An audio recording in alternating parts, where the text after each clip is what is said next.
cold blue stone and a gathering crowd snapped Nathan out of his mantra. Strange creatures and people were whispering and staring, making him feel very uncomfortable and self-conscious. His cheeks were suddenly flushed with red, his eyes darting from face to face. Many of the faces were human, though many were still strange. But among them were other faces, creatures and animals, all endowed with human-like qualities, though none were familiar, certainly none were from his village. Nathan could still feel his sword stick in hand, along with the hand-woven basket of berries at his side, so he began to pull himself to his feet, being sure to keep his weapon at the ready. But he had barely righted himself when a commotion began. To his left he could see people being pushed aside, along with flashes of purple and a strange but feminine voice, asking people to part in a loud but friendly manner. Turning toward the sounds, Nathan readied his sword, though the friendly sound of the voice made his grip weaken, until at last the crowd allowed the source to become visible. She was on all fours, her tail dancing high above her and the heads of the crowd.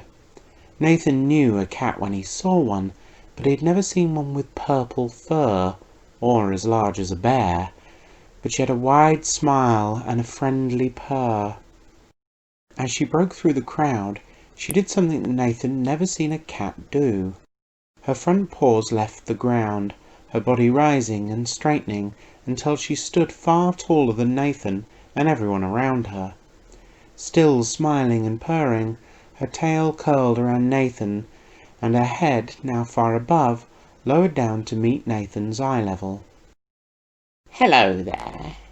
Her voice was exactly as Nathan had imagined a cat would speak, even punctuated with an elongated purr. "I imagine you don't know where you are.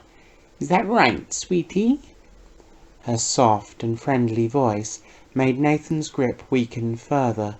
Even feeling too weak to speak aloud, he just nodded and sniffed back a tear. The nod elicited a reaction from the giant purple feline, her huge paw sliding round Nathan and lifting him onto her back, as she dropped back onto all fours.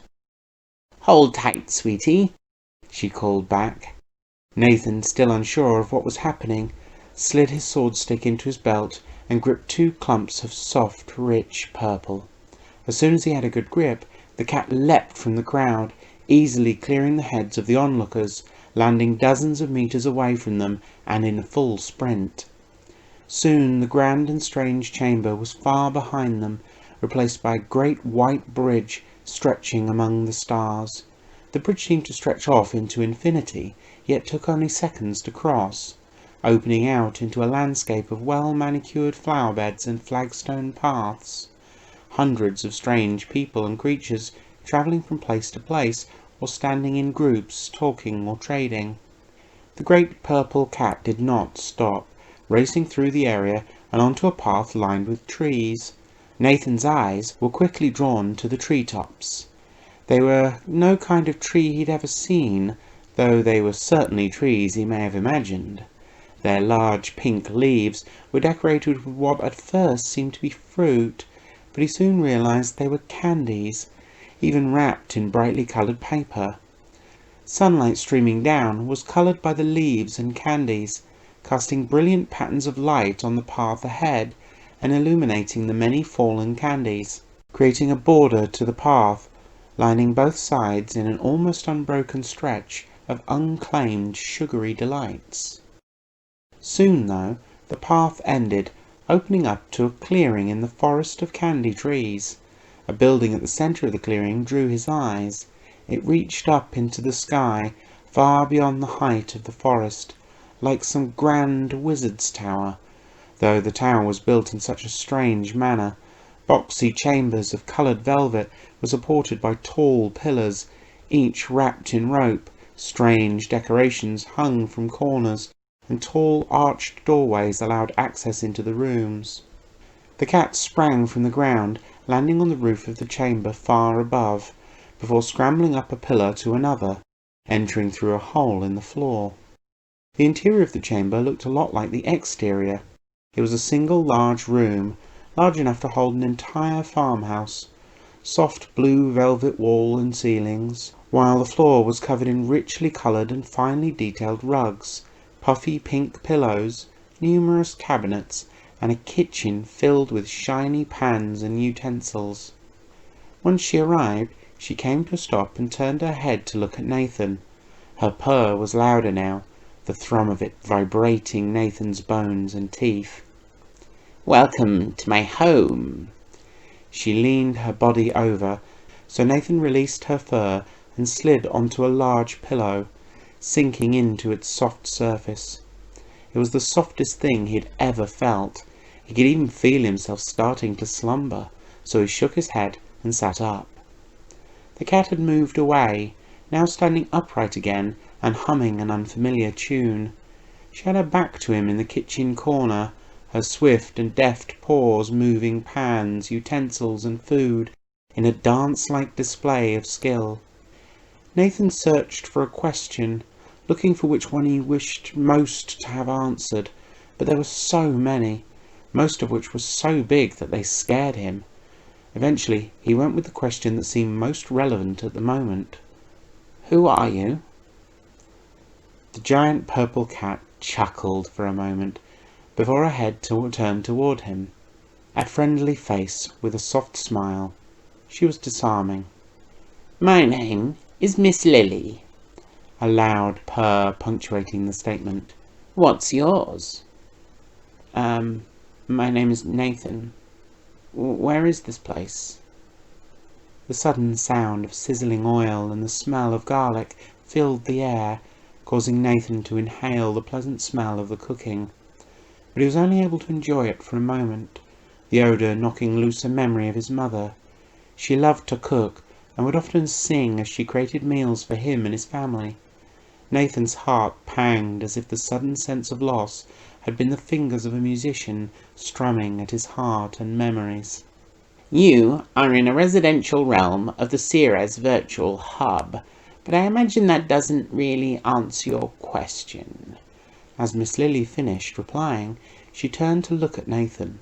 His eyes were puffy, and tears had woven paths down his cheeks, though he wasn't making a sound, just stroking the basket his sister had woven.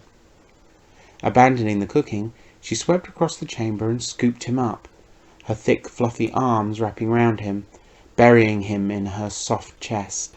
Within moments, his silence was broken with the sobs of his heartache. "I'm so sorry, sweetie. It's cruel when this happens. That's why I help people like you." Her large paw gently patted and stroked him on the head, as she settled into a pillow, rocking back and forth, her purr replaced by sweet and unfamiliar notes of her humming.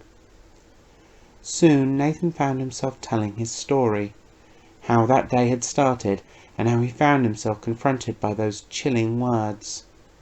She gently hummed as he spoke, reassuring him that he was safe, even if he was far from home.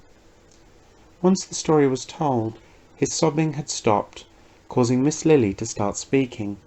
She was familiar with his story, the broad strokes at least, not the specifics, and she confessed that none of those she had helped before were so young, most adults and warriors at that, but she was practiced at explaining. She knew that he came from a world called Runara, that he had encountered a strange place or thing, that he had touched it and found himself in a new place, with those 3 words floating before him. But with a twinge of sadness, Miss Lily told him that Runara was a closed world. They do not accept visitors. There was no way back to his village or home. After her explanations, Nathan climbed from her lap and walked to the large arched doorway. It led to a small platform with no railing that overlooked the top of trees, to a perfect blue sky dappled with white and fluffy clouds and flocks of birds. Miss Lily left him to sit on the platform and enjoy the warm sun, returning to the kitchen and unpausing the cooking. Her hum slowly returned as she worked. The cooking gave Nathan time to consider what he had been told. His family would think him dead. killed by the twitching bush. It wasn't all that uncommon for a funeral to have no body. His uncle had been eaten by wolves, but they still had a funeral. He was safe.